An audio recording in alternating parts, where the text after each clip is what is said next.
বান্দারা জান্নাতে যাওয়ার পরে আফসোস করবে কেন জানো? জান্নাতীরা জান্নাতে বসে বসে একজন আর একজনের সাথে বলাবলি করতে থাকবে, দুনিয়ায় যদি বাজারে সময় নষ্ট না করতাম, দোকানে যদি সময় নষ্ট না করতাম, বন্ধুদের সাথে হাঁটায় দিয়া যদি সময়গুলো নষ্ট না করতাম, দুনিয়ার বাজারে বাজে সময় নষ্ট না করে যদি একবার সুবহানাল্লাহ বলতাম, একবার যদি আলহামদুলিল্লাহ বলতাম, একবার যদি আল্লাহু আকবার বলতাম, আল্লাহ পাক জান্নাতের ভিতরে আমার মর্যাদা আরো বাড়িয়ে দিতেন। আজকে এখানে যারা আছেন মাহফিলে সুবহানাল্লাহ বলতেছেন, আলহামদুলিল্লাহ বলতেছেন, আল্লাহু আকবার বলতেছেন, একবার আল্লাহু আকবার বললে আমলনামায় আল্লাহ 4000 নেকি দান করেন।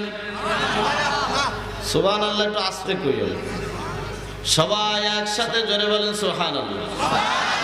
একবার সুবহানাল্লাহ, একবার আলহামদুলিল্লাহ বললে রাসূলুল্লাহ সাল্লাল্লাহু আলাইহি ওয়াসাল্লাম বলেছেন ওই বান্দার জন্য জান্নাতে একটা গাছ হয়ে যাবে, ওই গাছের ফল ওই বান্দা জান্নাতে বসে বসে ভোগ করতে থাকবে। একবার আল্লাহু আকবার বললে 4000 নেকি আল্লাহ আমলনামায় দান করবেন। আর বাদাম দোকানে যারা আছে তারা কি এই হক আদায় করতে পারবে বলেন? না। সম্মানিত ভাইরা আমার, রাসূলুল্লাহ সাল্লাল্লাহু আলাইহি ওয়াসাল্লাম বলেন সাহাবায়ে কিরাম জান্নাতের ভিতরে মর্যাদা হবে তেমন, যার যার আমল হবে যেমন, আমল যেমন হবে জান্নাতে মর্যাদা ঠিক তেমনই হবে।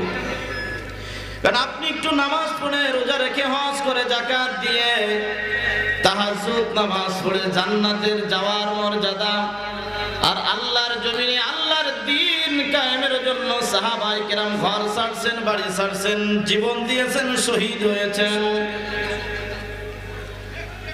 এই বাংলার জমিনে অনেক উলামায়ে কেরাম আল্লাহর জমিনে দ্বীন কায়েমের জন্য তারা জীবন দিয়েছেন, জেল কাটছেন, জরিমানা দিয়েছেন, নির্যাতন ভোগ করছেন। এই মানুষগুলোর আল্লাহ জান্নাত দিলে আর আমাদেরকে জান্নাত দিলে তাদের মর্যাদা আর আমাদের মর্যাদা একরকম হতে পারে না। যেন নবীজি বলেছেন যার আমল হবে যেমন, জান্নাতের ভিতর আল্লাহ পাক মর্যাদা তাকে দিবেন তেমন।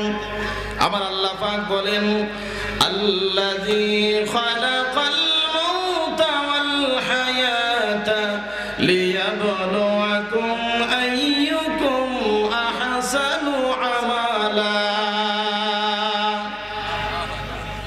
সম্মানিত ভাইরা আমার, এখানে তাফসীর মাহফিলে এখানে কিন্তু আমাদের সব দলের ভাইরা আছে। কি বলেন?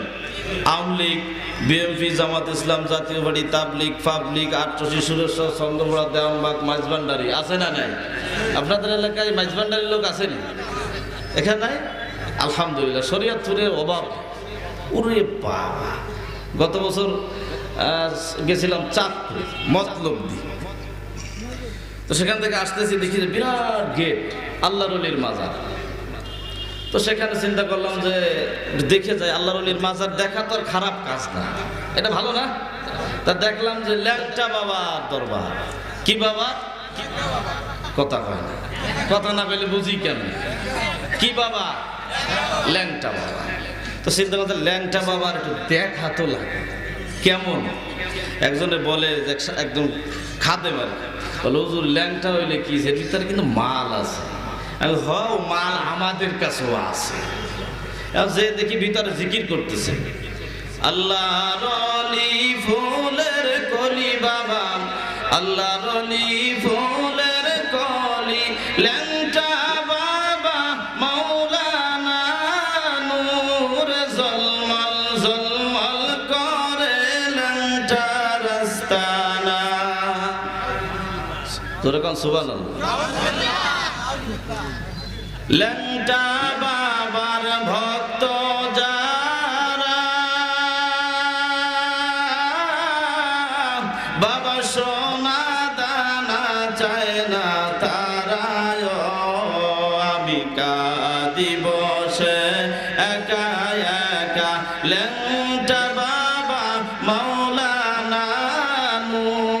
ঝলমল ঝলমল করে ল্যাংটার আস্তানা। তখন আমার সাথে যে ছিল আমি বললাম, দেখ এই ল্যাংটার মাজারে যদি নূর দিয়ে ঝলমল করে, তাহলে কোরআনওয়ালাদের দরবারে কি দিয়ে ঝলমল করা দরকার? এখানে সব শয়তানি আর ভণ্ডামি। এরপর আপনাদের পার্শ্ববর্তী একটা এলাকা আছে, একটা জেলা আছে ফরিদপুর, এ জায়গার কথা নাই বললাম, ভাইরা থাকতেই পারে। সম্মানিত ভাইরা আমার, কোরআন ডাকে মানুষকে জান্নাতের দিকে। কোরআন ডাকে কোথায়? একমাত্র কোরআন বান্দাকে ডাকে জান্নাতের দিকে। কোরআন ছাড়া যত দল আছে সব ডাকে তাদের নিজেদের দলের দিকে। কোরআন যদি আপনার পক্ষে সাক্ষী দেয়, আপনার বন্ধু হয়, তাহলে মনে করবেন আপনি জান্নাতে যাবেন। কিছু ভাইয়েরা আছে বলে যে আমরা তো ইমানদার, আমরা নামাজ পড়ি, আমরা তো কোরআন মানি, আমরা তো মুসলমান, আমরা ইমান আনছি না, কিন্তু তারা গোপনে গোপনে ইসলামের ক্ষতি করে। আছে না নাই? আমি দেখাই দিতেছি কোরআন দিয়ে যে কারা এই কাজগুলো করে। আপনাদের অসুবিধা হবে? ভাই, কোরআন কি কোনো দলের, কোনো ব্যক্তিগত? কোরআন কার? জোরে বলেন, কোরআন কার? এখানে তো কোরআন নাই। কোরআন আল্লাহর। আমরা কার? এটা কইতে আপনাদের একটু লজ্জা লাগলো না? আমাদেরকে বানাইছেন কে? আল্লাহ। আমরা যে জমিনে বাস করি, জমিনটা কার? না, এটা আগে শেখ মুজিবুর রহমান সাহেবের, তাহলে জিয়াউর রহমানের, জামাত ইসলামের। জমিন কার? আল্লাহ। আমরা মরবো কার কার হুকুমে? তাহলে আমরা বাঁচব যতদিন কার হুকুমে? বাঁচব যতদিন ওই আল্লাহ, ওই কোরআনওয়ালার কথা মতো বাঁচতে চাই। কথা বলে ঠিক কিনা? আমরা সবাই ভাই ভাই, কোন দ্বন্দ্ব আমরা নাহি চাই, আমরা সবাই জান্নাতে একই সাথে যেতে চাই। জোরে বলি আমিন। ব্যক্তিগত দল যে যা করবে এটা কোনো সমস্যা নেই, কিন্তু আমরা মুসলমান। আমরা কি মুসলমান? আওয়ামী লীগ আমার ভাই, বিএনপি আমার শত্রু। কি তারা? আমার এলাকাবাসী আমার ভাই, জামাত ইসলাম আমার ভাই, জাতীয় পার্টি আমার ভাই, সব দলের লোক আমার মুসলমান ভাই। আমরা কোনো দ্বন্দ্ব নাই চাই, আমরা একসাথে আল্লাহ জান্নাতে যেতে চাই। কথা বলেন ঠিক কিনা? তাহলে আমরা কোনো দ্বন্দ্ব করব না। আল্লাহ আমাদেরকে মিলেমিশে এলাকায় বাস করার তৌফিক দান করুন। আর একটা দাবি আল্লাহর কাছে করি যে আল্লাহ, জীবনে তো বহুত দল দেখছি, একটা বারার জন্য আমাদের বাংলাদেশে কোরআনের রাজ কায়েম করে দাও। জোরে বলি আমিন। সে যে দল চালায় চালাক, যদি মাঝভান্ডার এসে চালায় তাও চালাক। সম্মানিত ভাইয়েরা আমার,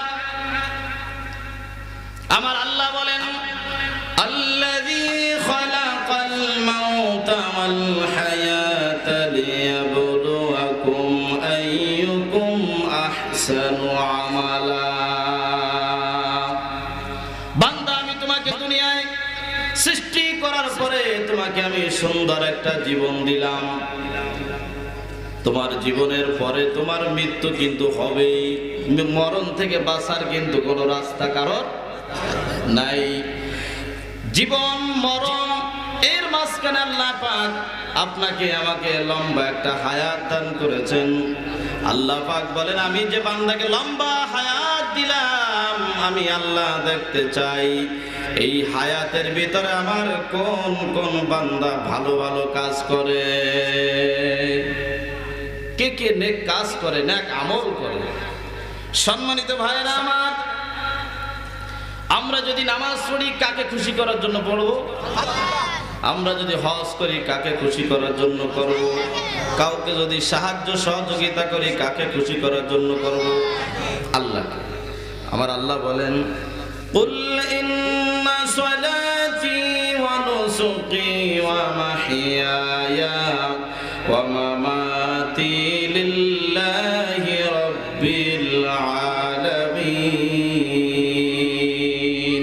বান্দা, তোমার নামাজ, তোমার কুরবানি, তোমার হায়াত, তোমার মত, তোমার যাকাত, তোমার বেঁচে থাকা, তোমার মরে যাওয়া, সব কিছু হতে হবে আমার আল্লাহর জন্য। সম্মানিত ভাইরা আমার, শুরু থেকে যে আয়াত তেলাওয়াত করেছি আমার আল্লাহ কোরআনুল কারীমের ভিতরে বলেন, ইন্নাল্লাযীনা ক্বালু রাব্বুনাল্লাহু সুম্মা ইসতাকামু তোমার জীবনের শুরু থেকে শেষ পর্যন্ত তোমার জীবনটা হতে হবে আল্লাহর কথা মতন। কার কথা মতো? আমরা মসজিদে যখন যাই তখন আমরা আল্লাহর কথা মতো নামাজ পড়ি, আমরা মসজিদ থেকে যখন বের হয়ে যাই তখন আল্লাহর কথা মতো আর কিন্তু আমরা চলি না। তখন আমরা চলি আমাদের নেবাই কথা মতো, দাদা বাবুর কথা মতো। আমার আল্লাহ বলেন তোমার জীবনের শুরু থেকে শেষ পর্যন্ত যদি তুমি আল্লাহর কথা মতো তোমার জীবন চালাও, আল্লাহর সন্তুষ্টির জন্য যদি জীবন চালাও, আল্লাহ পাকের পক্ষ থেকে ফেরেশতারা সুসংবাদ দেয়, ও আল্লাহর বান্দা তোমার জন্য আল্লাহ জান্নাত রেডি করে রাখছেন, তুমি জান্নাতের সুসংবাদ গ্রহণ করো। সম্মানিত ভাইরা আমার, আমাদের প্রত্যেকের চলে যেতেই হবে। এই দুনিয়ায় থাকার জায়গা না। কথা বলেন, থাকার জায়গা? থাকার জায়গা না, চলে যেতেই হবে।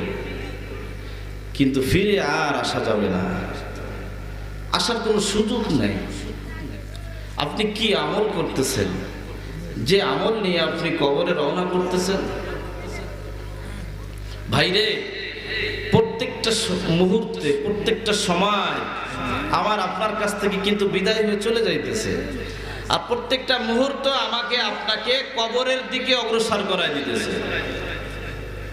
একটু চিন্তা করে দেখেন, আজকে রাতটা যদি আমার এই দুনিয়ার শেষ রাত হয়, আর আগামীকাল যদি আমার কবর জীবনের প্রথম দিন হয়, হইতে পারে কিনা? আমার শরীয়তপুরে আমারই মুসাল্লি বাজারে আসতেছে, বাসা থেকে বাজার করবে, বাজার পর্যন্ত আসতে পারে নাই, পথের ভিতরে হঠাৎ পড়ে গেছে, জায়গায় মারা গেছে। এই যে মাত্র 3-4 দিন আগে যেই বাড়ির সামনে পড়ে মারা গেছে, ওই বাড়ির ভিতরে আর এক মহিলা ঘন্টাখানেক পরে মারা গেছে। তা আমি মানে মস্কারি করে বললাম যে আজরাইল আর কি ওরা নেওয়ার পরে যায় না, একটু পরেই তো আমার আশা লাগবে, আর কষ্ট করে যে লাভ কি একবার এটা নিয়ে যায়। তো মরণের সময় কারোর কাছে বলে আসবে না। কবরে যাওয়ার পরে আপনার আমার কাছে কিন্তু কোনো ক্ষমতার প্রশ্ন করা হবে না। আপনি কোন দল করতেন এটা জিজ্ঞেস করা হবে না। আপনি কত টাকার মালিক ছিলেন এটা জিজ্ঞেস করবে না।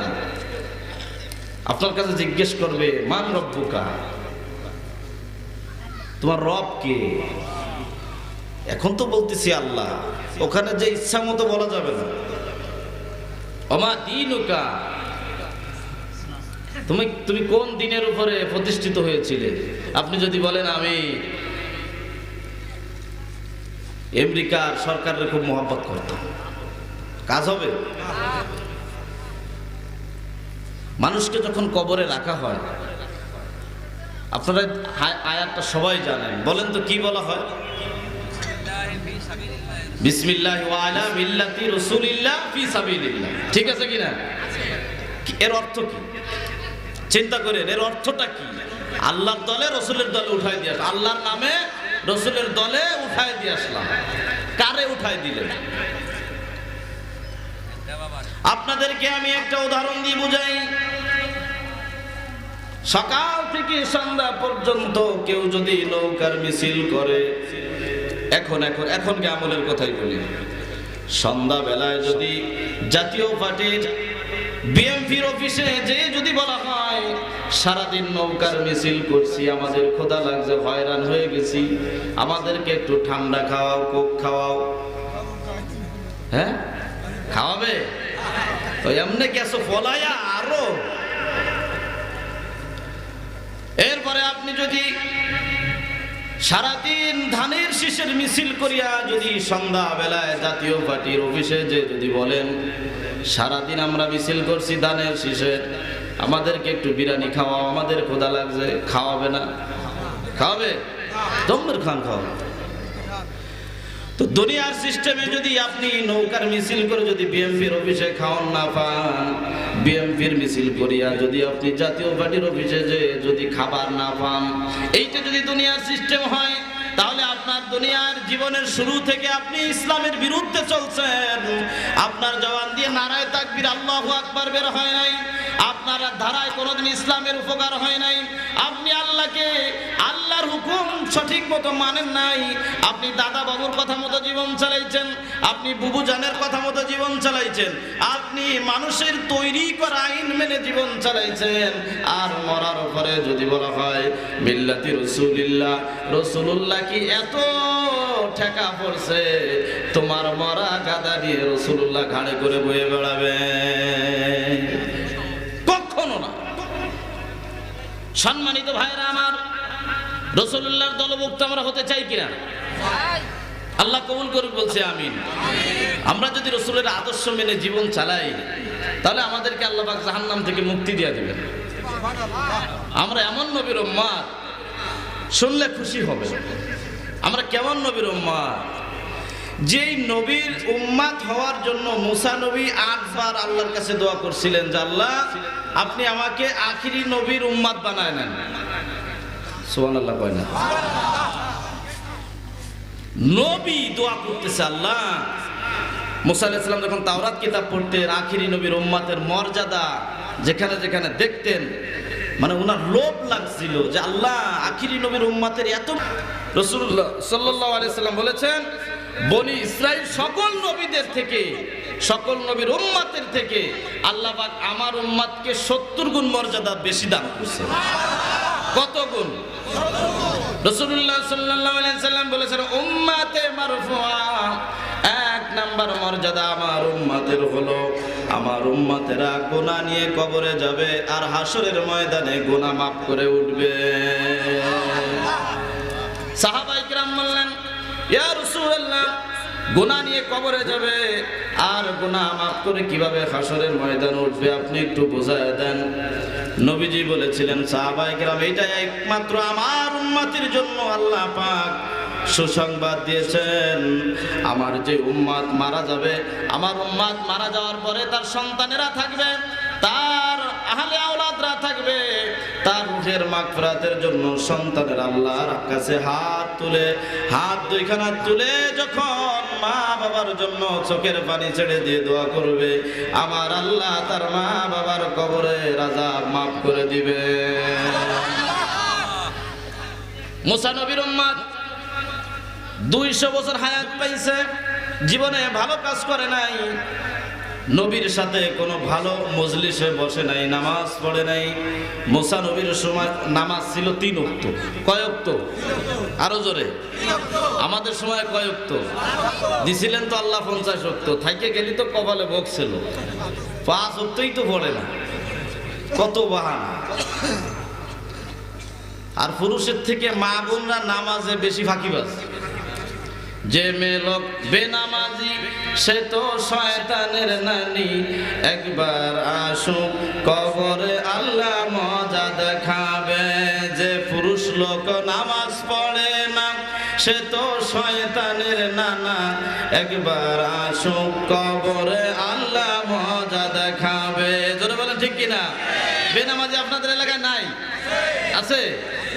আর নির্বাচন আসলে তো কোন কোন মানুষ আছে 1 ওয়াক্ত নামাজ 4 বারও পড়ে, যে মসজিদে যায় সেই মসজিদে পড়ে। সম্মানিত ভাইয়েরা আমার, তা নামাজ তো আল্লাহ দিছিলেন 50 ওয়াক্ত, নবীর সম্মানে কমাইতে কমাইতে আল্লাহ রাখছেন 5 ওয়াক্ত। আল্লাহ বলেন হাবিব, আপনার যে উম্মত 5 ওয়াক্ত নামাজ পড়বে, আমি আল্লাহ তাকে 50 ওয়াক্ত নামাজের সওয়াব দান করব। তো নামাজে বেশি ফাঁকিবাজি কারা? আমাদের সম্মানিতা মা বোনেরা। আমি সর্বশেষ মা বোনদেরকে নিয়ে 5-7 মিনিট একটু কথা বলবো, যেটা অতি প্রয়োজন। হয়তো বা পিছনে আপনারা শুনছেন কিনা, আজকে শুনবেন। সম্মানিত ভাইরা আমার,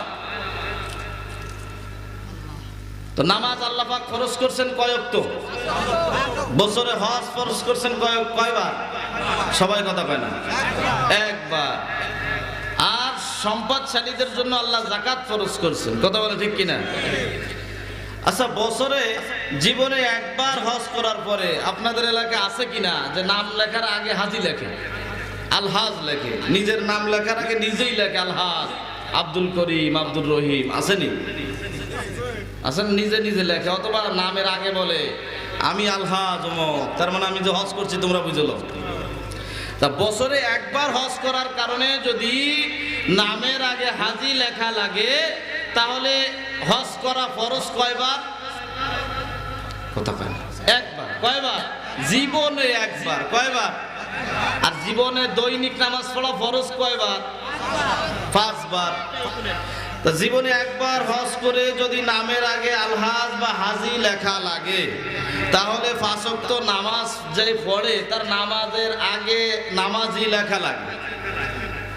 হ্যাঁ, এরপরে যে যাকাত দেয় তার নামের আগে লেখা থাকবে যাকাত দানকারী আব্দুল করিম। যে হারাম খায় তার নামের আগে লেখা থাকবে হারামি আব্দুল গফফার। কথা কয় না? এই নাম আবার কেউ থাকলে রাগ করেন না, মানে আমি বললাম আর কি। আমাদের বাংলাদেশে হারাম খোর কম না বেশি? আপনাদেরকে আমি একটা উদাহরণ দিয়ে বোঝাই।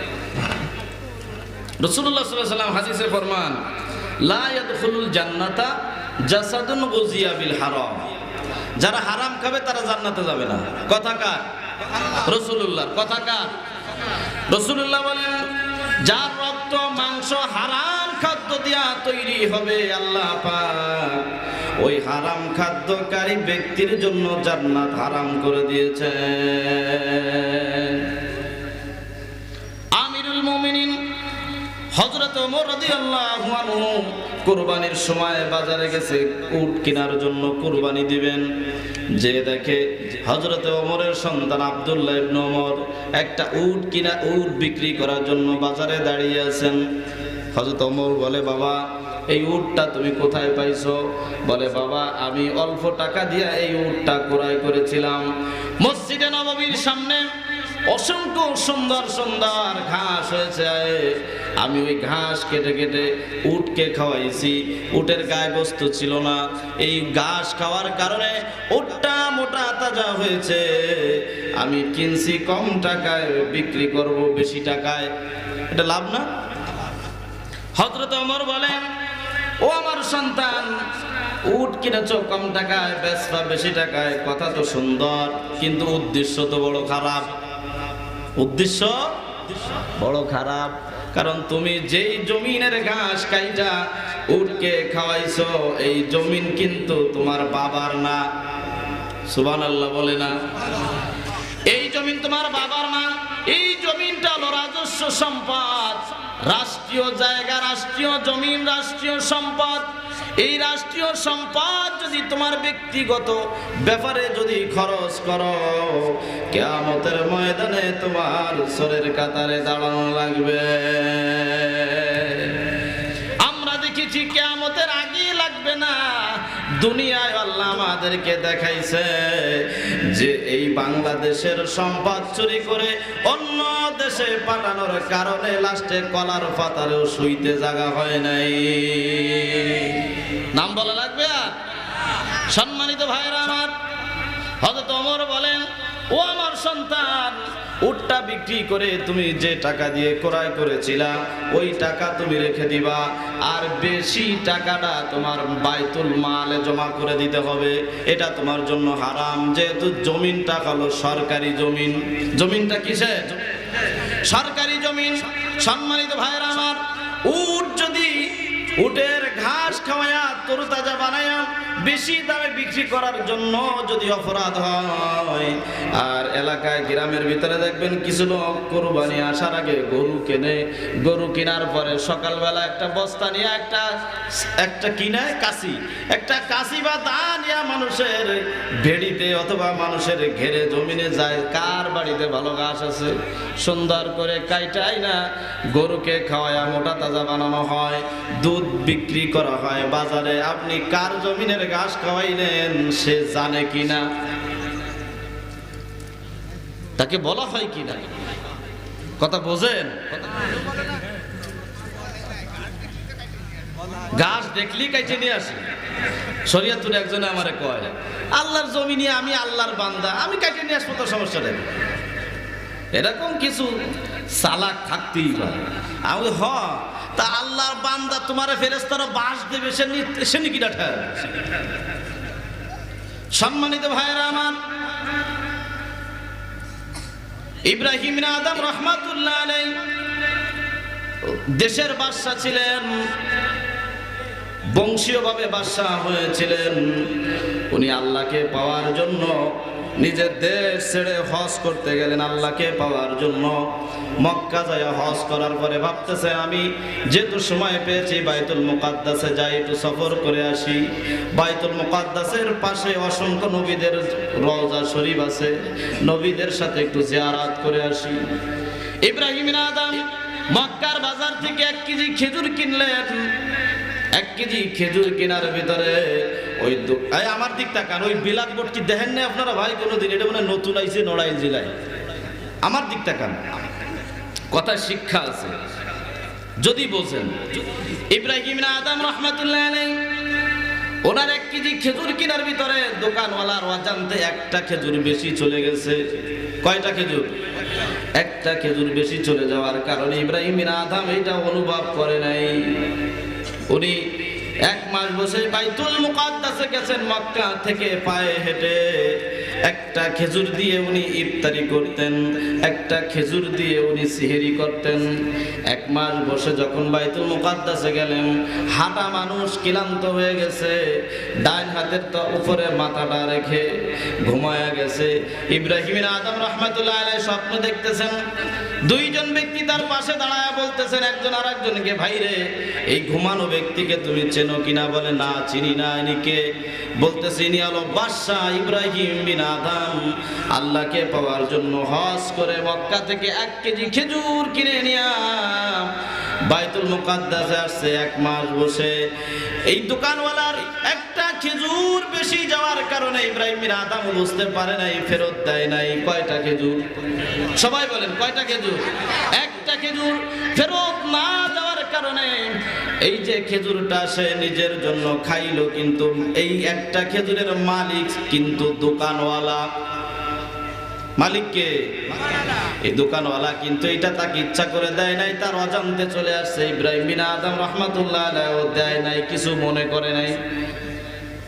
একটা খেজুর বেশি খাওয়ার কারণে ইব্রাহিম বিন আদমের 1 মাস কোন নামাজ রোজা তাহাজ্জুদ আল্লাহর কাছে কবুল হয় নাই। খেজুর কয়টা ভাই? আমল কবুল হয় নাই কতদিনে? ইব্রাহিম বিন আদম লাফ দিয়ে উঠলেন, আল্লাহ কত বড় সর্বনাশ হয়ে গেল। আবার মক্কার দিকে রওনা করলেন, 1 মাস সময় লাগলো। এসে যেই দোকান থেকে খেজুর কিনলেন, ওই দোকানে যে দেখে যার কাছ থেকে খেজুর কিনেছিল মুরব্বী মানুষ, সে দোকানে নাই, একটা যুবক সন্তান বসা। বলতেছে বাবা এই দোকানে একটা মুরব্বী মানুষ ছিল, সে কোথায়? তার কাছ থেকে 1 কেজি খেজুর কিনেছিলাম, সে কোথায় আছে? বলতেছে আল্লাহর বান্দা এই দোকানে যিনি ছিলেন তিনি আমার বাবা, আজ থেকে 1 মাস আগে উনি ইন্তেকাল করেছেন। ইব্রাহিম বিন আদম গেছে খেজুরের মাপ চাইতে, ব্যক্তি মারা গেছে, এখন কি করবে? ইব্রাহিম বিন আদম বলেন বাবা তোমার বাবার কাছ থেকে আমি 1 কেজি খেজুর কিনেছিলাম, একটা খেজুর বেশি চলে গেছে বাবা, তুমি খেজুরের দাবিটা মাফ করে দাও। যুবক আল্লাহর বান্দা বলেন ও আল্লাহর বান্দা, আপনি যখন আমার বাবার কাছ থেকে খেজুর কিনেছিলেন তখন এই দোকানের মাহাজন, এই দোকানের মালিক, হকদার ছিল একজন, তিনি আমার বাবা। আমার বাবা মারা যাওয়ার পর এই দোকানের মালিক হলে আমি, আমার মা এবং আমার বোন, এই 3 জন হকদার। একটা খেজুরের ভিতরে 3 জনের হক আছে, আমি একা মাফ করলে তো হবে না, 3 জনের মাফ করা লাগবে। কিছু কিছু মানুষ আছে দেখবেন আজকে বাদামের দোকানে যেও পাইবেন, একটু ট্রাই করে দেখেন যে বলে ভাই রে 200 গ্রাম বাদাম দাও, 100 গ্রাম বাদাম দাও, এই দিক দিয়ে দোকানওয়ালা মাপতে মাপতে দরবেশের 50 গ্রাম সাবান হয়ে যায়, দোকান দিয়ে নিয়ে বাদাম খেয়ে ফেলে। আছে না নাই? এরকম নামাজি লোক নাই? নামাজ যা পড়েছেন সব ওই বাদামের দোকানে থুই আইছে। এগুলো বাদ দেন, আছে আমি জানি এরকম লোক আছে, সব জায়গায় আছে। এগুলো বাদ দেন, কারণ আপনি বাদাম কিনছেন 20 টাকা, উনি 20 টাকারই বাদাম দিবে, এই দিক দিয়ে আপনি যদি 25 গ্রাম সবাই পেলেন, এইটা টাকা তো আপনি দিচ্ছেন না, তো এটা আপনার জন্য কি হয়? বাদামওয়ালারা করছে হুজুর ঠিকই আছে। হ্যাঁ, এটা কি হারাম না হালাল? এখন চিন্তা করেন ইব্রাহিম বিন আদম একটা খেজুর না বলে নেওয়ার কারণে কারণে যদি 2 মাস কোনো নামাজ রোজা কবুল না হয়, এখন বলেন যদি কেউ রাষ্ট্রীয় সম্পদ একটা ইটও যদি বাড়িতে নিয়ে টয়লেটে লাগায় অথবা বাড়িতে রাস্তা দেয়, এই ইটের মাপ কয়জনের কাছ থেকে নিতে হবে? সবার কাছ থেকে নিতে হবে। সবাই কি মাপ করবে? তাহলে তো ফেসবুকে আসতে হবে, ইউটিউবে যে 18 কোটি জনগণের কাছে মাপ চাইতে হবে, তাহলে তো সবাই জানে ফেলাবে হায় হায় এটা কত বড় চোর। একটা ইটের ভিতরে 18 কোটি জনগণের টাকা আছে না নাই? আমার ছাত্র বয়সে মোরলগঞ্জ থানা বাগেরহাট জেলায় যাইতেছি মাদ্রাসায়, তো রাত হয়ে গেছে, গাড়ি গুড়ি নাই। তা থানার সামনে আমি মনে করলাম এখানে একটা নিরাপদ আছে, আমি এখানে একটু বসি। থানার সামনে একটা নিরাপদ মনে করলাম, যেহেতু আমার বয়সও কম। তা ওখানে আমাদের পুলিশ অফিসারের ডিউটি স্যার ওখানে বসছেন। আমারে বলে যে এখানে তো আসো, টাহাটু আছে কাছে? আর না স্যার, ওই মাদ্রাসায় যাচ্ছি, অল্প কিছু টাহাটুয়া দিছে, তা এমনি মাদ্রাসায় যাবো, গাড়ি গুড়ি নাই, অনেক রাত হয়ে গেছে, কি করব? তা আপনাদের নিরাপদে এখানে একটু বসে থাকি, সকালবেলায় চলে যাবো। বলুন যে তুমি 10টা টাকা দাও, একটু বিড়ি কিনে খাই। যেরকম সুবহানাল্লাহ।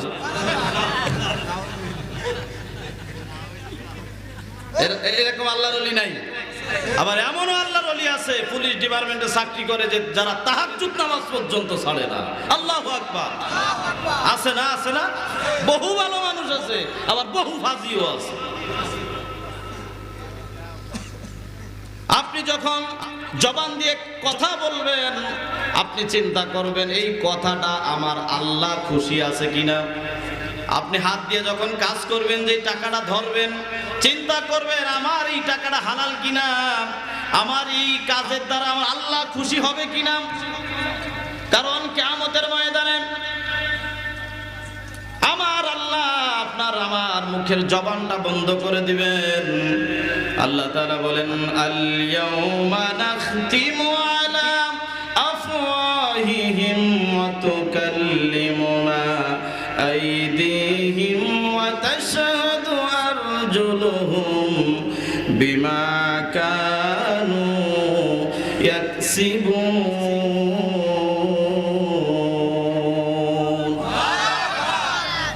আল্লাহ পাক জবান বন্ধ করে দিবেন, হাতের জবান খুলে দিবেন।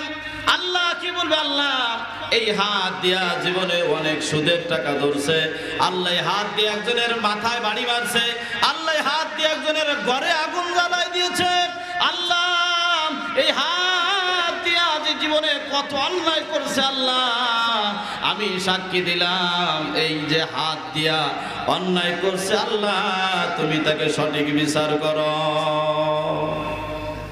পাও বলবে আল্লাহ এই পাও দিয়া হেঁটে হেঁটে কত অন্যায় জায়গায় গেছে, গানের মজমায় গেছে, মাহফিলে যায় নাই, মসজিদে যায় নাই, কিন্তু গান শুনছে মজা করে।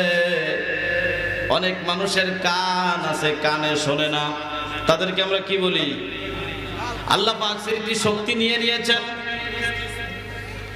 অনেকের হাত আছে, হাতে কাজ করে না, আল্লাহ পাক হাতের ক্ষমতা উঠায় নিয়ে গেছেন।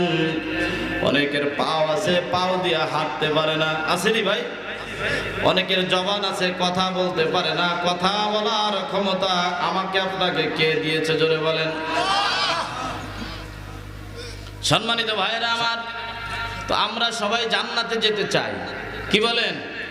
আমরা জান্নাতে যেতে চাই। কারা কারা? আল্লাহু আকবার, লিল্লাহি তাকবীর। আল্লাহ আজকের মাহফিলকে কবুল করে বলছি আমিন। সম্মানিত ভাইরা আমার, জান্নাতে যদি যেতে চান 2টা কাজ করতে হবে। কয়টা? 1 নাম্বার, হারাম খাওয়া যাবে না। কি খাওয়া যাবে না? কিছু কিছু দরবেশ আছে দেখবেন হজ করে আইছে, কিন্তু হজ করতে যাওয়ার আগে ফুফুর জমিন ঠেলছে, ভাইয়ের জমিন ফাঁকি দিয়া লেখা নিছে, মামু বাড়ির জমিন ফাঁকি দিয়া লেখা নিছে। এরকম আছে না নাই? ক্ষমতার বলে, শক্তির বলে, বংশের ক্ষমতায় অসহায় দরিদ্র মানুষের জমিন জোর করে লেখা নিছে। এরপরে হজ করে কাবা শরীফ থেকে একটা জায়নামাজ কিনে আয় না, মসজিদের সামনের কাতারে নামাজ পড়ে, সিজদা দিয়ে কয় আল্লাহ তুমি আমারে বোঝো দোজখে দিও, জান্নাত দিও। ফেরেশতারা কয় ফাজি তুই জমিন ঠকাইছ, তুই যে ফুফুরে ঠকাইছ, মামুকে ঠকাইছ, জান্নাত মর, জান্নাত তোরে খাওয়াই দিবা এই বিষয়। তো জান্নাতে যেতে হলে এক নাম্বার হারাম খাওয়া যাবে না। রাজি আছি ভাই?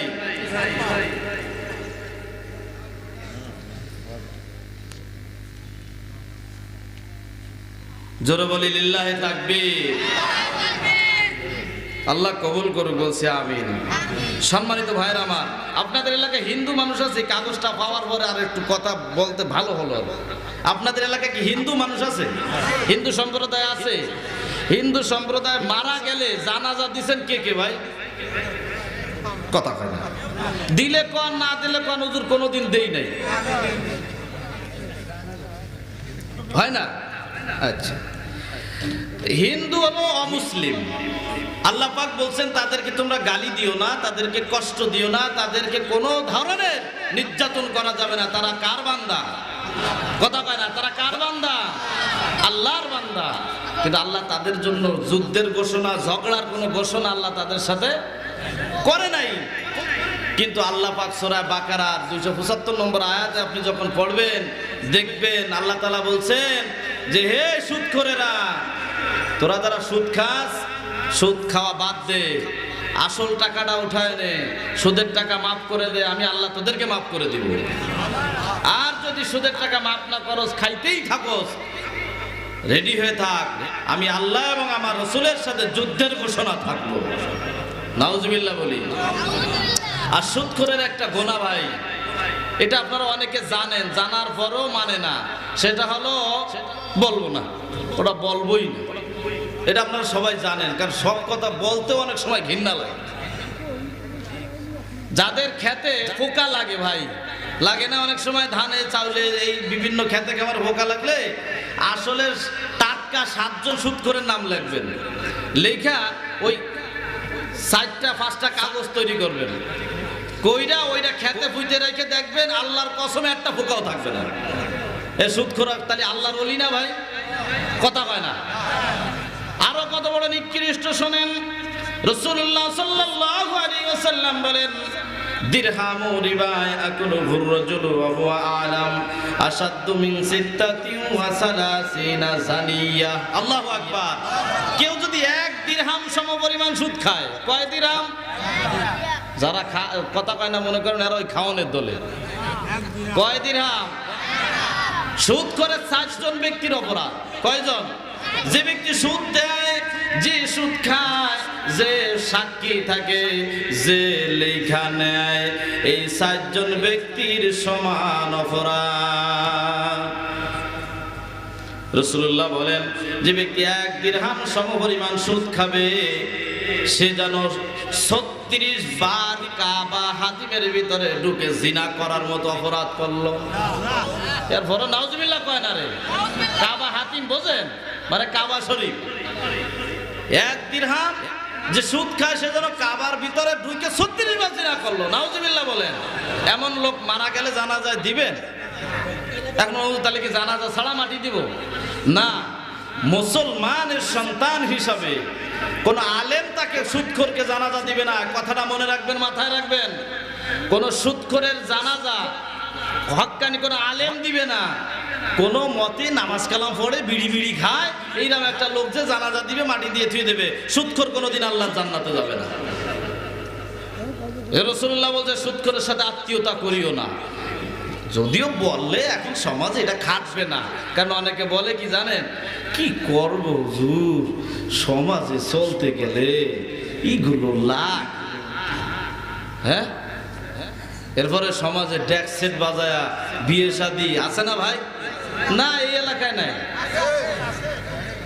এইগুলো সুন্নাত না? কথা হয় না। যদি হুজুররা নিষেধ করে তাহলে বলে হুজুর বোঝেন না। হ্যাঁ, হুজুররাই তো বোঝে না। তাই সমাজে থাকতে গেলে, 10 জনের সাথে চলতে গেলে এগুলো একটু না করলে তো হয় না। এবার নামাজ উরে শয়তান ভাই। নফস 3 প্রকার। কয় প্রকার? নফসে আম্মারা, নফসে লাওয়ামা, নফসে মুতমাইন্না। মনে রাখবেন, নফস হলো যে মাঝে মাঝে গোনার কাজ করতেও ভালো লাগে, মাঝে মাঝে নেক কাজ করতেও ভালো লাগে। এটা হলো মুনাফিকি নফস। কি নফস? দেখবেন কিছু কিছু সভাপতি আছে, মসজিদেরও সভাপতি, মন্দিরেরও সভাপতি, মাহফিলেরও সভাপতি, মন্দিরের ওই পূজারও সভাপতি। এলাকায় অবশ্যই নাই, অন্য অন্য জায়গায় আছে। এরা নামাজও পড়ে আর বলে আমরা ইমানদার। আমার আল্লাহ বলেন, ওয়ামিনান নাসি মান ইয়াকুলু আমান্না বিল্লাহি ওয়া বিল ইয়াউমিল আখির ওয়া মা হুম বিমুমিনিন।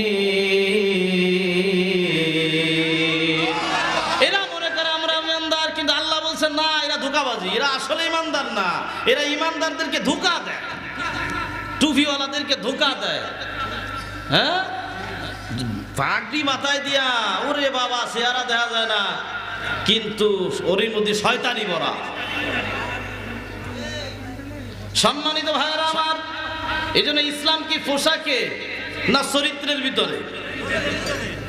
চরিত্রের ভিতরে ইসলাম। বড় জুব্বা গায়ে দিলে, বড় রুমাল মুড়ি দিলে, টুপি মাথায় দিলে কিন্তু দরবেশ হয় না। আবু জাহেলের মাথায় বড় পাগড়ি ছিল, জুব্বা গায়ে দিত, দূর থেকে আবু জাহেল আসতে লাগলে মনে হইতো যে মুহাম্মদ আসতেছে, এমন চেহারা ছিল। কিন্তু আবু জাহেল টাটকা মুনাফিক। আবু জাহেল মার্কা লোক নাই, ফিরাউনের মতো লোক নাই। ফিরাউনের কাজ কি ছিল জানেন? সারা দিন ইসলামের বাস দিত। নবী মুসা নবীরে কেমনে মারা যায়, যারা ঈমান আনছে তাদেরকে কেমনে শেষ করা যায়, মাদ্রাসা বন্ধ করে দিল, ঈমানদারদেরকে মারা শুরু করে দিল। কে? নাম কি? সবাই কয় না রে। এই ফিরাউন রাতের বেলায় পাহাড়ির গুহায় যে পা উপরে দিয়া মাথায় নিচে রাখিয়া বলতো, আল্লাহ আমি তো জানি তুমি আমার রব, তুমি তো আমার সব। ও আমার আল্লাহ, আমি তো দুনিয়ায় বড় শয়তানি করি, তুমি তো ভালো জানো। আল্লাহ গো, এই দুনিয়ায় তুমি আমার ইজ্জত সম্মান দিয়া দাও, আখিরাতে আমার সম্মান লাগবে না। আল্লাহ তুমি আমার দোয়াগুলো কবুল করে নাও। আল্লাহ এই নীল নদের পানি জোয়ার বাটা আল্লাহ তুমি আমার আনুগত্য করে দাও। আল্লাহ পাক ফিরাউনের দোয়া কবুল করলেন। ফিরাউনের কথায় নীল নদ জোয়ার হইতো, বাটা হইতো। সুবহানাল্লাহ বলি। আল্লাহ দোয়া কবুল করছেন। সম্মানিত ভাইরা আমার, আবার এই বাংলাদেশে এক সময় একজন ফিরাউনের মতো স্বভাব চরিত্রের মানুষ ছিল, যে আলেম ধরে ধরে জেলখানায় ভরতো, ফাঁসি দিত, মারছে।